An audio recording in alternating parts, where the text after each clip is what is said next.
साहेबांनी तसं सूचक वक्तव्य पण दिल्लीमध्ये केलेलं आहे.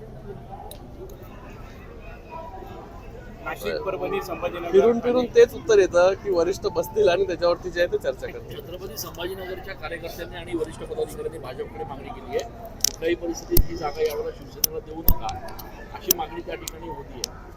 कार्यकर्त्याची मागणी स्वाभाविक असते. कार्यकर्त्याला वाटतं आपण सगळ्या जागा लढल्या पाहिजे, कार्यकर्त्याला वाटतं वेगवेगळ्या निवडणुका लढला पाहिजे, कारण की कार्यकर्ता जो आहे तो वाट बघत असतो गेल्या अनेक वर्ष.